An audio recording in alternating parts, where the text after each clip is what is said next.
I wonder what else is out there. And I put the word psychedelics in recovery into my Google search bar. First thing it pulls up is psychedelics in recovery. And my exact words were like, that's a thing? I can do psychedelics in recovery? And when I went to my first meeting and I heard that we were both 12-step and respected each individual's right to define their own recovery, I was really hooked.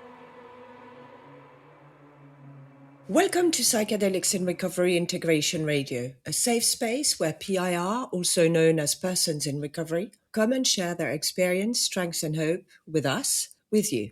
My name is Anne, and I'm a person in recovery and your host today. This radio is part of PIR's ongoing effort to carry the message of recovery to those still suffering. In alignment with the 12 traditions that guide our fellowship, this program will not be funded by outside contributions. PIR as an organization has no opinion on outside issues. While we discuss plant medicine and psychedelics in this episode, PIR does not promote or endorse their use. The spiritual intention of PIR and of this broadcast is to create diverse, safe, and sacred spaces for all who wish to recover, always striving for humility over hubris and principles before personalities. Whether you're new to the idea of integrating psychedelics or plant medicine in your recovery process, new to recovery or a long-time member of the fellowship, our aim is to create a space of curiosity, connection, and hope. In this first series, entitled Journeys of Healing, we explore the intersection of recovery and the transformative potential of psychedelic medicines through some of our members' experience. So settle in, open your mind, and let's walk this path together. This is Integration Radio. And today it gives me great pleasure to welcome Cheryl, who's agreed to come on this podcast and tell her story. Thank you, Cheryl. How are you today? I'm doing well. I'm happy to be here. I welcome any chance to tell my story in the hopes that it will help other people who are seeking solutions. Thank you. You mentioned your story is quite unconventional, and I'm looking forward to hearing all of it. And that's the beauty of a PIR podcast is we don't have outside issues. We can talk about everything and across addiction and behavioral addiction that might have crept up in our recovery. And that makes our recovery path quite unique. And so I can't wait to hear more about this. But can you please start with explaining how you qualified to be in recovery in the first place? What was your first fellowship of origin? What was your first call to recovery and when? And if you can take us through this. Perhaps I qualified for recovery, but before I was born, I come from a multi-generational line of alcoholics and dysfunctional families on both my mother's and father's side. And one of the things I've learned is that parents pass on to their children what they have, not necessarily genetically, but in terms of behavior. Parents can't give you what they don't have. And it's been the same for me as a parent. And so I have so much compassion and understanding now that I had no context for before I entered in recovery. I started recovery in Al Anon, which is a fellowship for people who have families and loved ones who have active addiction problems, because I had a family member with addiction. And it was helpful. The tools were helpful, and I gained some understanding. But when my sponsor told me, I was talking about things that happened in childhood, and she said, "Oh, we don't have to address anything that happened before you were 18." It turns out, in my case, I did, because I have childhood trauma. I now know that I have complex post-traumatic stress disorder. And the trauma that I have is, some of it is even pre-verbal trauma. And that's I want to call it like a special kind of trauma. It's hard to uncover. The healing process is possible, but it's not an easy, straightforward process. And so that has made my journey continuous. It seems like a spiral of sorts, that it just goes deeper and deeper. You think we talk about denial a lot in recovery. And for me, protective mechanisms that I developed to function in my dysfunctional family, they were the air that I breathed. They were the water that I swam in if I was a fish. It was my life. I was unaware that it could be any different.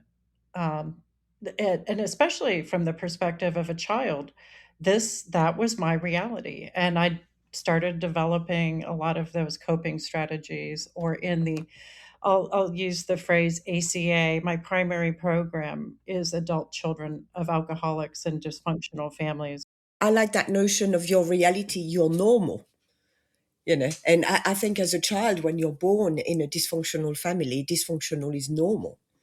And I remember being surprised at seeing my friends having a cuddle with their fathers and thinking, this is weird. This is not normal. Because my normal, you didn't get a cuddle from your father, you got a slap and a beating. Yeah, and it wasn't just my family. I had friends, I had some peers, but in their homes things didn't seem to be any different. I don't think they were any more securely attached or attuned than I was. And we had, children supporting children, and the children perhaps, they were just trying to get by. But these skills, I sometimes wonder. I'm an intelligent person. I have a PhD. I was a professor before I retired, and I wonder if my intelligence. I really believed in my ability to figure things out and to fix them. But as I was trying to figure things out and fix them, what I was doing was getting better and better at the things that were dysfunctional. Um, Fixing myself, fixing people, rescuing people, trying to make myself indispensable. And what that resulted in over time, over the first 62 years before I entered this phase of my recovery, and I've been in now in this, what I'll call deeper recovery, the last 5 years, um, it, it just resulted in repeated self abandonment. And I spent a lot of time in my ACA program identifying, understanding this abandonment wound where I felt alone and I felt unsafe. And it turns out one thing I saw in my most recent deep medicine journey, which was several months ago, was really getting in touch with the pain of self abandonment. And it's even worse. It's even more horrifying and heartbreaking than being abandoned and betrayed by other people. And I think that's because my higher self, my soul, is being abandoned over and over. And in a sense, it's calling to me, driving me like, listen to me, I'm here. Listen to me, I'm here. Don't stop abandoning me. And perhaps, this is in a sense a quest, a deep quest to find myself, to discover myself, and to own my power and myself as a well and whole person without all the accoutrement, the baggage, the behaviors that I picked up as coping mechanisms as a child. Yeah, to thy own self be true. Thank you. That's beautiful. Yeah, thank you very much. And so Al-Anon led you to ACA. Is that how it worked? No, it didn't work that way. You took a detour? I took a detour. I was in Al-Anon, I'm going to just say 20 years ago, and I worked a good Al-Anon program, and my sponsor was lovely, and we used an AA style four-step. So even though I hadn't been in AA, I got to do all the columns and all the inventories, and I'm going to put in quotes, she tricked me by telling me to write down all my resentments. And that became the feeding part for my four-step inventory. And as a very thorough person, I spent an entire year Oh, wow. going through very carefully and analyzing each detail and blaming myself for what I wasn't doing right and what I hadn't fixed. And then I identified the patterns and I could understand what I was doing. Probably the biggest one was allowing people would do something to me that violated what should have been my boundaries, and I allowed them to do it. Because, and the bottom line here, what I discovered, and this has been, I came back to psychedelics. I had a period, about 18 months of solid sobriety. And before we get deeper into my story, I just want to give a little bit of background.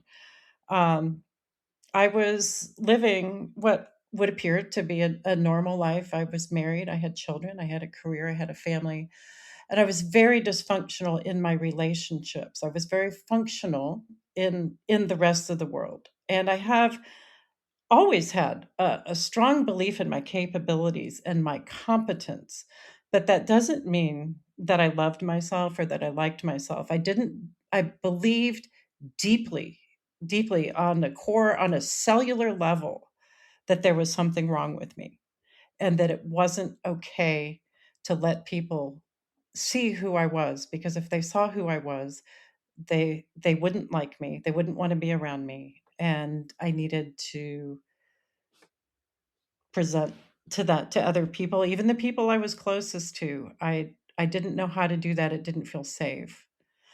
What I know now is that it's through authentic, vulnerable, deep connections with people who can see me. In the Adult Children of Alcoholics program, we call those people fellow travelers. And I have people now that we work on our trauma, healing our trauma together. It seems that our higher power brings us together at appropriate times, because we'll be talking and there's something coming up for them, and it'll be like, oh, that's the same thing I'm working on right now. And then we can share those feelings and share our thoughts and experiences, and we both heal in that container through a simple Zoom or phone conversation. I do work with people in person too, but my deepest relationships are actually with people through this beautiful internet, and that the technology has provided us a worldwide reach to find just the right people. Yeah, that's incredible. I am actually meeting my sponsor next month. We're traveling to Ireland, where she is originally from. I've never met her. She's been my sponsor in PIR for 4 years, and that woman knows me better than my mother. And yet, no physical contact. I've never had a cup of tea with her. It's magic. That's wonderful. So you did your step in Al-Anon, and you had noticed that there were dysfunction in other parts of your life. I did my steps in Al-Anon. I recognized I had, around the time I started in Al-Anon, I did divorce. I recognized that the person I was married to, I lost respect. But in part, I've been married and divorced 3 times. I want to be honest about that. I've really struggled with how this trauma has manifested in my life has been in relationships, in loving relationships. Hmm. And I was in Al Anon, and then I met a very nice man who I fell in love with, who was sober in AA. And we did eventually get married, and then he relapsed into a drug addiction that he wasn't willing to heal. But at that time, I want to just tell a key part of my story that I think will be of interest to some people, because I hear it as a common thread among other people. Um, my trauma and how it manifested in my body, and I'll speak with knowledge I have now that I didn't have then. Hmm. I was in this marriage to an active addict. There was a lot of anger, piles of resentments and dysfunction, but I had such a great fear of abandonment, and nor did I think I was deserving or understand that I deserved anything different. And so I was in that and abandoning myself, and it just got worse and worse. And I descended into a very deep depression. My health was very compromised. There's a whole host of autoimmune conditions that people present with. In my case, my diagnosis was atypical fibromyalgia, but I was found later to have Lyme disease, and so that is clearly a factor. But I've had Lyme disease since I was 18, and it didn't manifest as active in my body until age 52, following this difficult divorce and this family member with alcoholism, which was very stressful. And I could feel my body starting to change, but I was getting older and I just ignored what I was feeling in my body. And then one day, literally, I woke up, I went back to work in a fall semester and I couldn't teach. And I had just that year won the teaching award for the entire country for parks and recreation educators. I was an amazing teacher. I believe I still am. I am a teacher at my core, but I couldn't work and I had to go on temporary disability leave to try to find out what was wrong. And for anyone who's had, I call them, so these weird health problems, these autoimmune conditions, medical, regular traditional medical doesn't have a lot to offer. Lots of testing, you just couldn't tell what was wrong. And it went from 12 weeks to a year. I thought surely we'll find out, still nothing. And after 2 years, it was clear I wasn't going to be well enough to return to work and I had to fully retire from my career. I'd just gotten my full professor promotion. I was at the pinnacle of my career. So that was quite a blow and quite a thing to absorb, and that wasn't my bottom. And so I did get remarried to this lovely man, and then things, how can we say, went to hell with it. It was both of us. I can't just blame him and point a finger. It was his addiction, my extreme codependency, and also I was starting to take, because of the symptoms from the Lyme disease, I kept having meltdowns and they put me on Xanax, that lovely benzo that numbs everything. And I had a lot of chronic pain and difficulty functioning. And so then there were opiates. And then there was Ambien because I couldn't sleep. And I took those pills by prescription for almost 10 years and in large quantities. I did not use them addictively. I used them as described, but my body and emotional self became very dependent on the medications, such that when I started, I slipped as this relationship, my marriage had spiraled down and was very difficult. I went into a very severe depression. I literally didn't leave my bed. I mean, I did to take care of essential functions, but it was like almost for a year and a half. I just read novels. I just distracted myself. It was during COVID that didn't help, as far as isolating goes, but I became extremely isolated and, not surprisingly, started having suicidal ideation, which is what led me to psychedelic medicines. In my community, I was living in Utah at the time. We're a fairly active group of people who also had Lyme disease, and we were trying to help each other. And one of my friends was getting her Master of Social Work with training in trauma therapy, and she recognized the role of untreated trauma in the exacerbation of Lyme disease. And she was on ketamine clinics at the time. It was, again, maybe 5 or 6 years ago, so earlier in the ketamine clinic. But I called her in desperation one morning and I said, I need help. I need to do something. And I went to the clinic where she was working for a package of 6 ketamine treatments. And I won't even say that they were particularly helpful. The therapist wasn't very good. I encourage anybody seeking those services to really check out your providers and understand it's not the medicine. We talk in PIR, we say there's no magic pill solution. And I'm here to say I wanted a magic pill solution. I wanted to get 6 ketamine treatments and be better. I was very upset when I had my first treatment and the suicidal ideation wasn't gone one iota. I thought, oh, this medicine isn't working.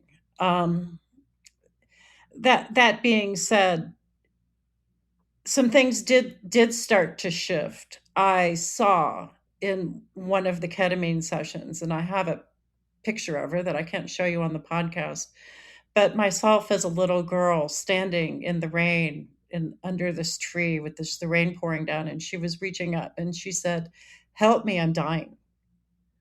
Help me, I'm dying." And this is how bad the therapist was. I told him this and he didn't do anything with that.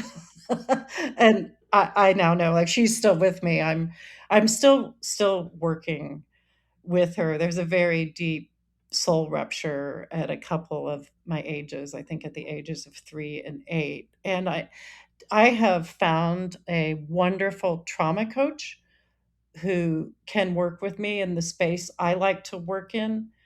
I like to work in what I would call a liminal space. I call in spirit guide and ancestors, and I'm very open. I'm starting to develop some of my abilities to sense what we would call higher power as I'm working, and to really trust what's coming up. The first thing that comes up is the thing and then she can validate. I'm doing the work, but she's guiding me and she's validating me, and I'm saying I'm feeling this, and she's an energy worker, so she can tell me even what she's seeing energetically, and a lot of times we see the same thing or similar things, and we can have gained a really good understanding of what's going on in my inner system, because I believe it's unique to each person. I also firmly believe we each have the capacity, we have a higher self inside of us that has the capacity to heal us. And learning to trust myself, to feel what's going on in my body. I was mentioned the chronic pain. It was awful and difficult, and I wanted nothing more than to escape from what I was feeling in my body. And what I had to learn to do gradually over months and years was to get quiet and feel and trust. And it's even now, sometimes I will just literally sit in my chair in the quiet, just with myself. And sometimes it's nothing in particular, but what used to be so scary, I just used to think it wasn't that interesting, but it wasn't that I wasn't interested. It was very frightening. I had a lot of fear around that. And now, and one of the things the psychedelic medicines have shown me is how to be with fear. I won't even say how to face fear. I had a journey where I was running. I was running from something I was afraid of, and I stopped and I looked at it, and it just dissipated into these beautiful colors, and it danced off across the meadow. Yeah, beautiful. And so fear is just another energy. It's just information. Mm. And I now know, I've been there so many times. I trust my capacity and my strength and my abilities to be with whatever's coming up is what needs to be there and where I need to be. And so not to try to change the channel. Yeah, I think it's wonderful that you found someone that can accompany you on that therapeutic yet esoteric route. Because that's a difficulty right now in the psychedelic sphere, is to It try. is absolutely so difficult. I've worked with several therapists, people who are labeled as therapists or licensed in that way, and I've not had any luck. One of my coping strategies, my way to escape, is to get in my head. And I have this intellect, and I can talk about it, and I can analyze it, and I can read about it, which is in some ways useful, but it's not the kind of therapy I need. I need to be tuned in to what's going on in my body and sensing with we'll call it my sixth sense, what's going on. I've been so privileged to work with the woman I'm working with now. She's actually, her training, she's a trauma informed Reiki provider. She trains the trainers, and she's really up there. And she started offering this coaching service, and I'd already worked with her. She knows me. She knows my inner system. When I told her during one of our sessions, I said, this feels like an explosion. And she said, well, I've seen the bombs going off in your body. Like, she's literally been in there and she has seen what's happening. And so it really couldn't be a better fit, but it's a Yeah, non-traditional place to look for therapy. And so I think that's important. If the traditional way wasn't working for me, but then to acknowledge that I need some help. I'm feeling a little stuck. I can't do this all myself. I have had it shown to me over and over I got sick in a community, initially in a family community, and I'm going to heal in community. The healing takes place with Yeah, other people, yeah, whether it's definitely. my coach, yes, whether it's my coach, whether it's my fellow travelers. I have to engage. I'll have people say, "Yes, I have the Loving Parent Guidebook. I've read it." And then I just laugh like I just did. Yeah, and I think it's been my story for years and years. I spent thousands of pounds trying to get better by going to see hypnotist, addictologist, all sorts of doctors, and I couldn't stop. It the moment I went into an AA meetings and I sat down and something inside of me was crushed and I was finally able to stop. The only thing that's worked for me is a group, it's a community, accompanied by one to one for my needs and my trauma, which is not something you can deal with in an AA meeting for sure, but more in a PIR meeting, although this is not what it's about. But it's definitely the community. Some PIR meetings are about that. That's one of the things I love about PIR. We have a PIR ACA meeting. We call it Family of Origin. We have another meeting that is for codependency. We have other meeting. We have meetings with all different themes. We welcome all 12-step fellowships, and we're often all of us together in the same meeting. And I've learned so much. Like Overeaters Anonymous has had, I don't qualify for that, but apparently it has a lot to teach me because I've learned a lot from what others in that program have shared. Yeah, likewise. And the we've got a loving parents guidebook study as well on a Tuesday. Yes, I'm And aware. it's we were talking about this earlier in a meeting. It's we it's nice to be able to be with your fellows of PIR to talk about uh, another aspect of your recovery, which is not purely to do with substance or but very specific to trauma. For example, in the ACA case. But tell me, how did you find PIR? What came first, PIR or the psychedelic experience with ketamine? The psychedelic experience came first. I mentioned I was in Utah. I had the suicidal ideation. I did actually have a suicide attempt that I mention just because I want other people to know that it gets that dark. And I feel like I'm stubborn. I needed almost my system, my higher power knew what I needed. It got my attention. It was obviously extremely difficult. But after being in a mental hospital and seeing how bad that can be, and I could see where my life was going, and it wasn't any place I wanted to live, and something had to be different. And that's when I joined. I was familiar with ACA. I'd been to some meetings, but I joined in earnest. I identified that as the work I needed to do, and I got started. I had actually just moved to Austin, Texas, where I live now, and there's a beautiful, active community with very nice face-to-face meetings here in Austin. So that's really beautiful. It's like a recovery mecca, sort of. I found I stayed sober. I after the suicide attempt, I got off all those medications and it was extremely difficult. I didn't have good support services because my insurance didn't cover it, but I made it through.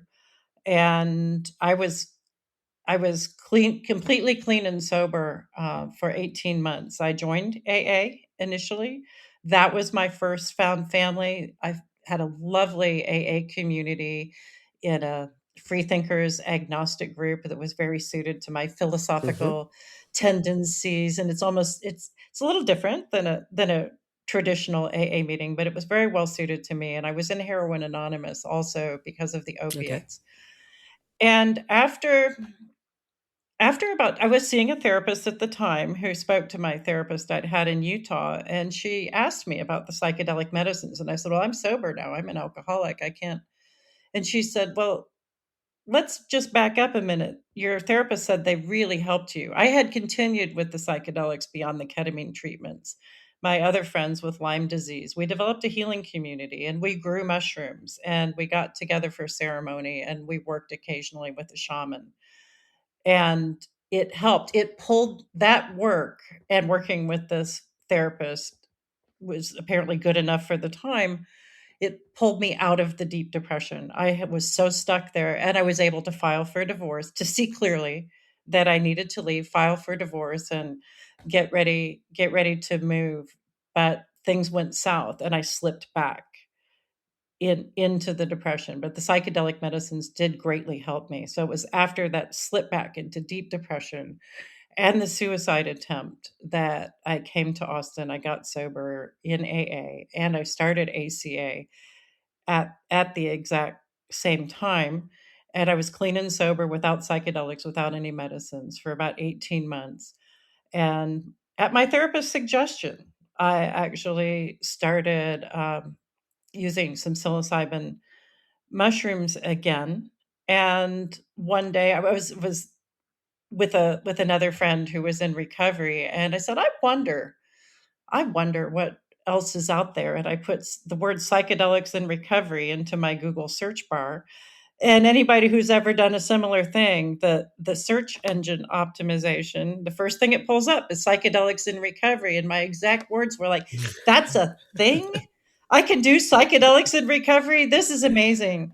And when I went to my first meeting and I heard that we were both 12 step and respected each individual's right to define their own recovery, I was really hooked. That choice, that freedom is really important to me because I'm learning, and I've needed to learn to know, trust my intuition, trust my inner self, trust my inner guidance. And that's not just a quick and dirty, oh, it's not. Self-care doesn't mean doing anything I want. Self-care means doing things that are good for me. Hmm. And in that, with that freedom comes responsibility to use any substance with responsibility and with an eye towards what's healthy. Am I perfect? No. We won't go into any great length about my imperfections, but I just don't want anybody to think I've got it all figured out. That would be a shame, if we were healed and there was nothing left to do, what would we live for? So yeah. And do you remember what was your first PIR meeting? I think it was the Entheon. I think it Aha. was the Entheon meeting. And at the time, there was a person in Austin who was at that meeting who I'd never met. And I came on, and I had invited another friend to come on, and there were several of us. And this other person said, I'm in Austin. We have a PIR meeting here. And that got me pretty quickly into some face-to-face connection. So, Wow, and that's I've great. since then become very instrumental in getting the Austin PIR healthy and keeping it alive. Starting a face-to-face meeting and getting it to a place where it's healthy and self-sustaining can be quite challenging. It is indeed. We've had the same experience in London, we started monthly, then went weekly. That transition was difficult as well, but it's worth it. It is. It's the fellowship afterwards, and we do something for Christmas, and it's yeah, it's lovely, and it's lovely that you got that opportunity straight away, because for most folks in PIR, sadly, their meetings are all mostly online. And so, did you? Um, you kept the 3 fellowship going, the 4 fellowship going for a while? Well, I did. I continued. I mean, my AA family, the people that supported me, and that, I mean, I was very involved in service and in a lot of things. And what I found as I started to embrace my own recovery and started to get a much deeper understanding, this belief that there's something wrong with me, I call it toxic shame. It's the bad kind. And it was literally in every cell of my body. And it's not uncommon for people with addiction and alcoholism to be carrying that wound. And I started hearing people's shares in meetings in trauma context rather than stop drinking context.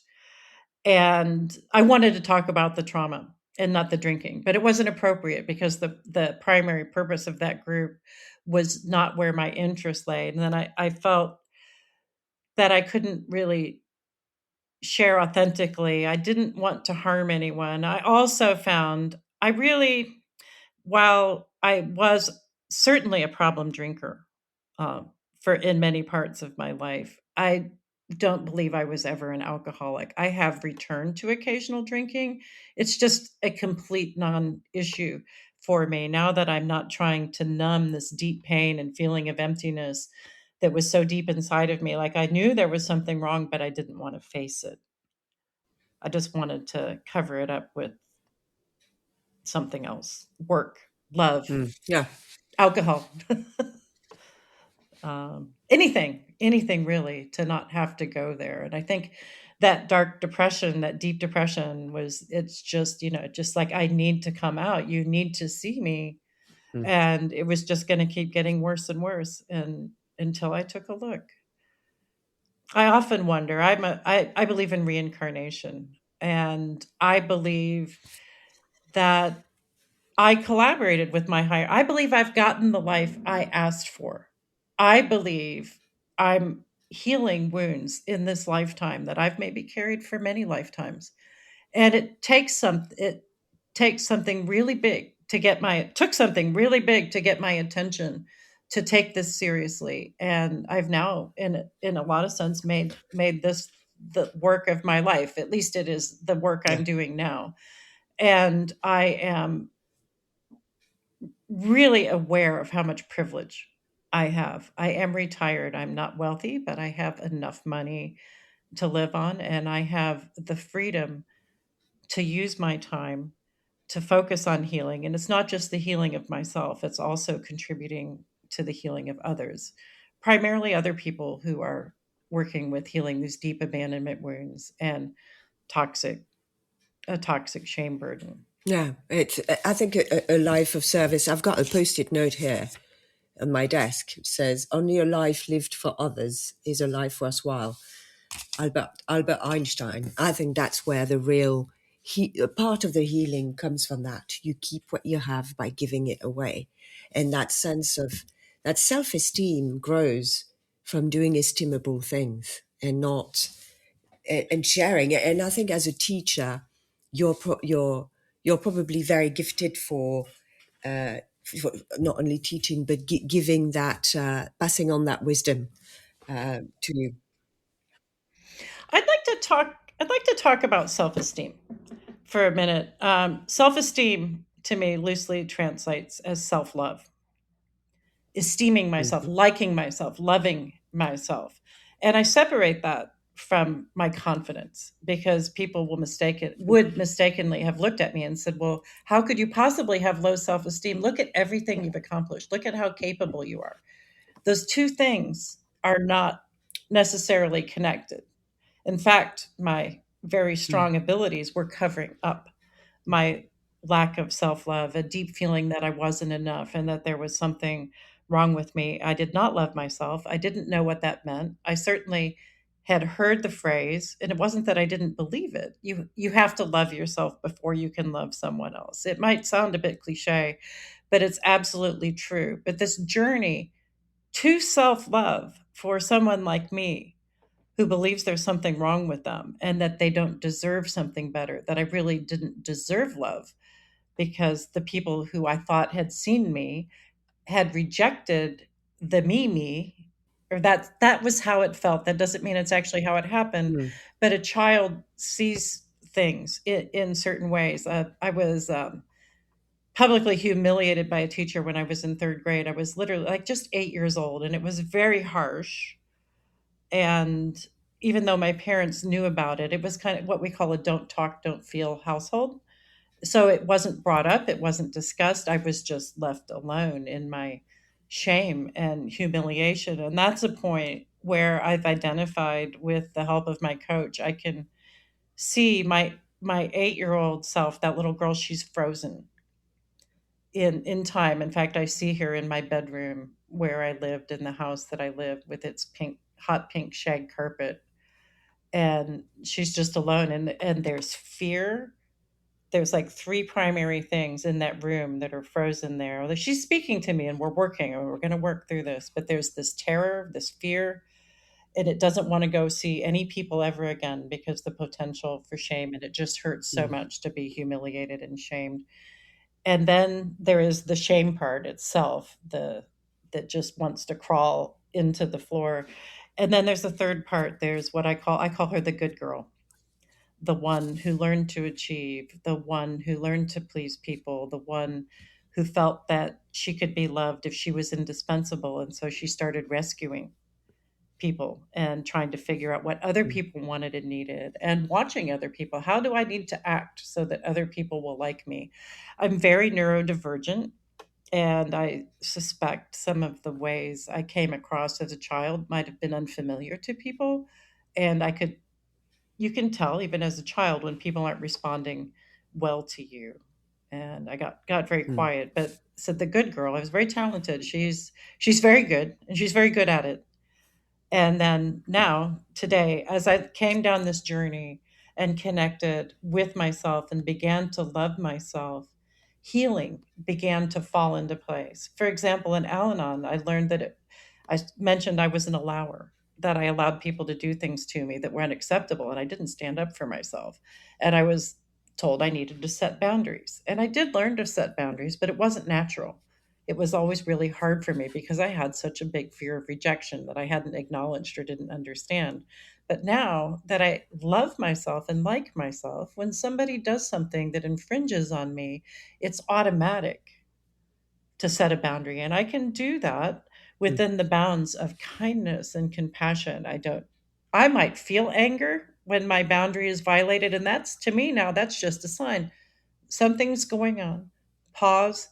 Let's look within. And I love nonviolent communication because when I focus on what I need and how I'm feeling, and I bring that to another person rather than blame or resentment, it makes it pretty possible to work that through. And the things I say no to, the boundaries I set, that's what keeps my relationships healthy.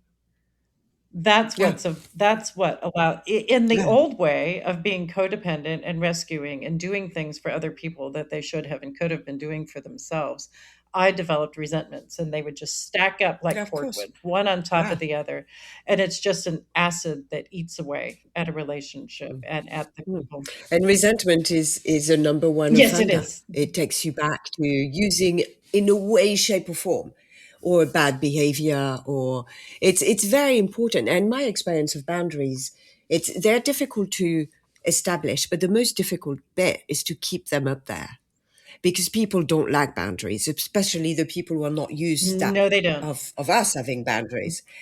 And I've seen those boundaries shaken, and it's holding on firmly and going, no, I said no, and it's no. It's that's the bit I found It difficult. is very difficult. I'm very fortunate that I'm no longer working, so I have great choice over who I'm around and who I spend time with. And if I find a person that I've let into my life as somebody that wants to push or continually push at my boundaries, they're probably not going to be in my life very long. Yeah, yeah, definitely. Um, and so, how would you describe your integration process? I mean, going back to your psychedelic experience, you talked about your guide and your therapist. Is it something that you're continuously working on to carry on alleviating your depression, or is that for another purpose today? And what do your integration What I'd look like to like? say first, I do still have depression comes, but I'm not afraid of it anymore. It's a space, and it's usually a space where there's some grieving that's happening, and I can be with it without the fear. And without the fear, it's not even really depression. I accept it, and I work with it. But I do want to talk about integration, and this is where I did in ACA. We have a book, we call it the Yellow Workbook. That's the steps, and those I did those probably about 6 months into my ACA program. I started doing the steps with just one other fellow traveler, and we went through the whole book. And the biggest benefit for me there was really starting to peel back the layers of denial, because like I said, I couldn't see what was wrong. I couldn't see what was going on. I couldn't see the patterns. You do a family tree where you show all the people, and you start seeing how this has been generation after generation, and it asks questions in such a way that you get some insight into what's really happening. And the real, as far as integration goes, so I use in through my psychedelic experiences, sometimes when I'm in my psychedelic experiences, I'm using the tools I've learned in ACA, but primarily we've mentioned the Loving Parent Guidebook. It's a relatively new publication, I think 2022. It is truly an excellent piece of literature. I am privileged to have found a group. We're now just three of us. We started with five, but there's three, myself and two other women, and we've been working for over 3 years going through the book. I actually think we're going to finish the last chapter tonight, and then we're going to start over because this container has become such a healing place for all of us. And those tools, you hear, if you come to an ACA meeting, and one of our standard readings is called The Solution. And the first sentence says, the solution is to become your own loving parent. And I don't know, it's like I didn't even hear that. Maybe for the first year, I was so busy getting through the denial and trying to understand. I have a part, I call her the fixer. That's part of the good girl. She wants to figure out what's wrong and fix it, because I've been very good at fixing things and controlling things, but that wasn't going to be the solution here. I had to soften, and I finally started hearing the solution is to become your own loving parent. And I got into this group, and we go ever so slowly and experientially, and we hold space for each other throughout the work. And I am privileged to see how other people are doing the work. There's no one formula. I I it's, I got hung up. I'm not doing it right. I don't know how to do it. I can't do this. There's so many voices going on at the same time. I'm not doing it like they're doing it. How come they're ahead of me? and and these lovely people just held space for me through all of that. And with my newfound vulnerability, I can tell them what I'm feeling and thinking when I'm feeling insecure about the work that I'm doing. And that's been lovely. But those tools in the step work, in the meetings, in that loving parent guidebook that I'm just can't say enough good things about.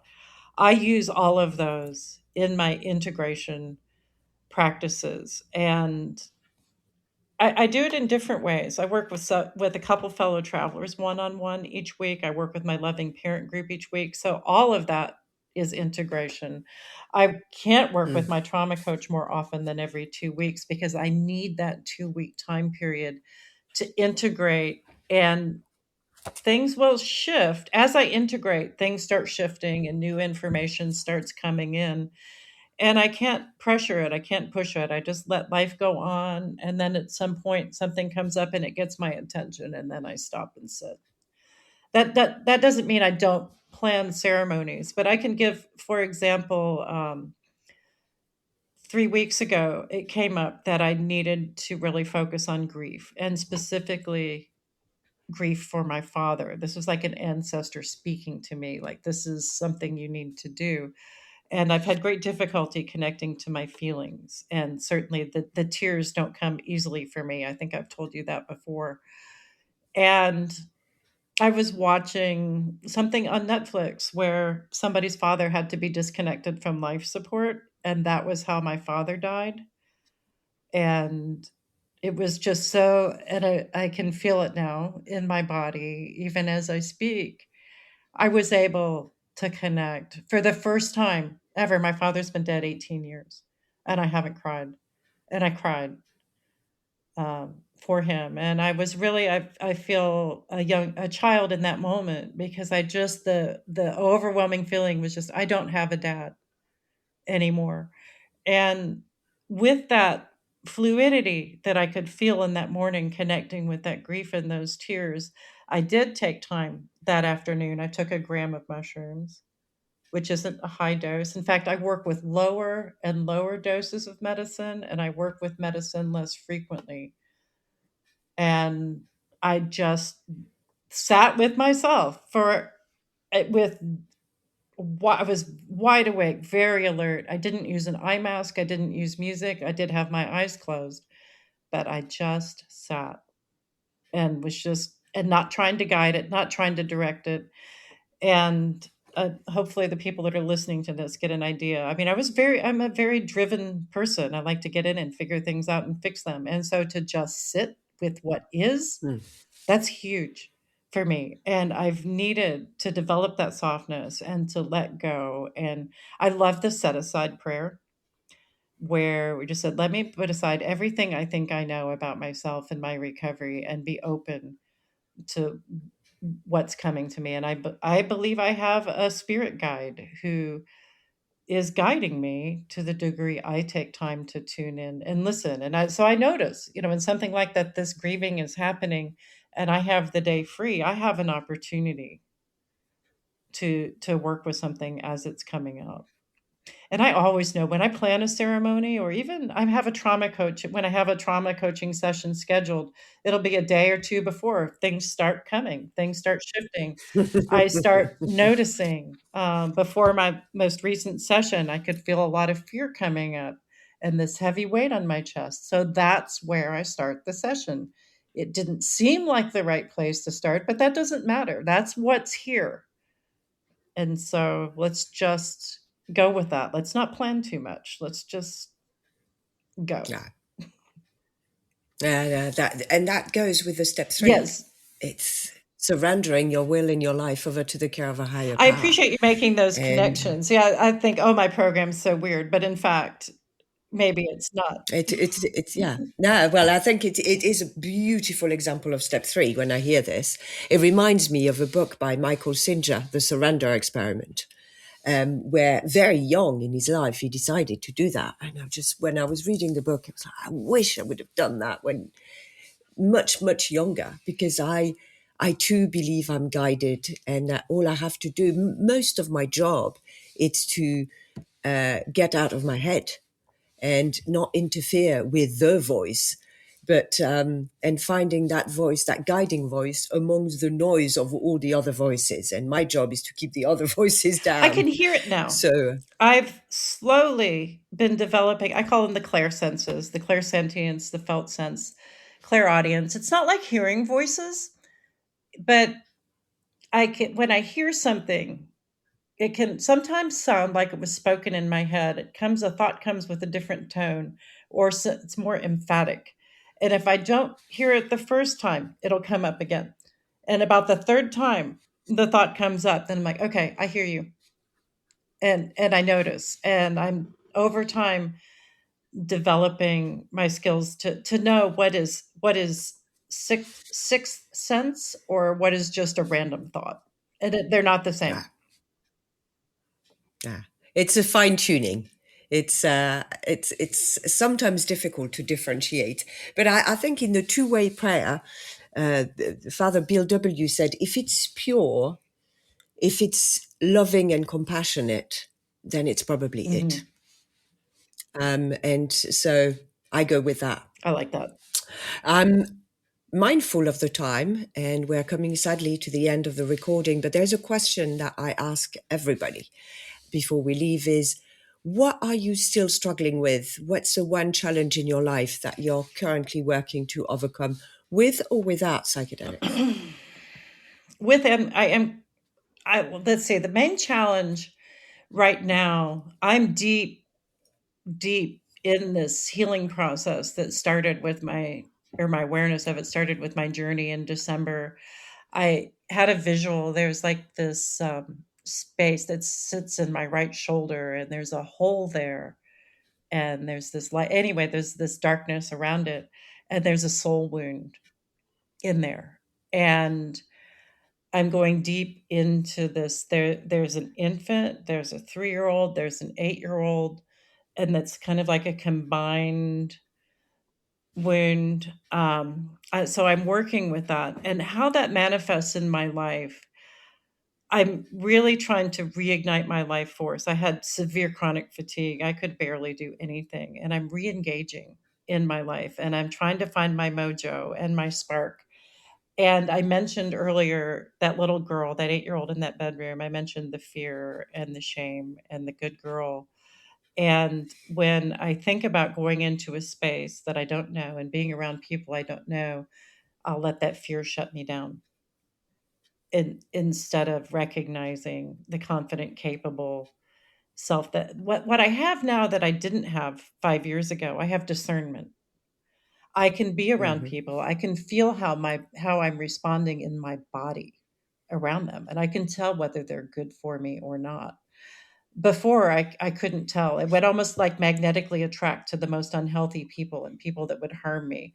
But there's parts of me that aren't up to speed with what's happening in the current system. And so actually yesterday, and I can take this fear and I can hold it with me as I go out into the world and do something different and engage, and we're practicing my parts in me as I re-engage and reignite. In my last trauma session, I was actually channeling my ancestors, and they're like, "Remember how much you enjoy writing." I'm a writer and a researcher, and it's when I get to talk about things like I'm talking about today, it really lights me up. I love understanding healing and helping other people heal, and trying to understand even just the beautiful things that are happening in this PIR container. And then I spend a lot of time still disengaged from things that I love. Sometimes I need to rest, but today I hold space for the choice I've made without judging myself. That was a huge hurdle for me to say, "You know what? You can watch Netflix all day and that doesn't make you bad. It doesn't Mm. that productivity, you must be productive and you're not good if you're not productive. That I'm okay. This is a choice I can make." But now I can hold space for that I'm okay. I'm loved, and there's other possibilities for how I'm gonna spend that time. And I still may choose to sit and watch the show, but maybe tomorrow I'm gonna do something else because I'm considering the possibilities, and I'm considering the possibility I might be bored with what I'm doing and want to move on to something more engaging. Yeah. And whatever you're doing, you're going to be doing without shame or guilt. Eventually. Right now, what I've learned, I can hold in the same container now. I can hold rage and love simultaneously. I can have anger at a person and love them deeply at the same time, and it's not an either or. It's not black and white. Mhm. It's all there together. I can take the fear of rejection, and I can hold those parts. And I, as a loving parent, can be there with them, and they know I'm there to keep them safe as we go and do these things. And I am blessed. I have a PTSD service dog to help me still with these transitions, and that's been a lovely gift also.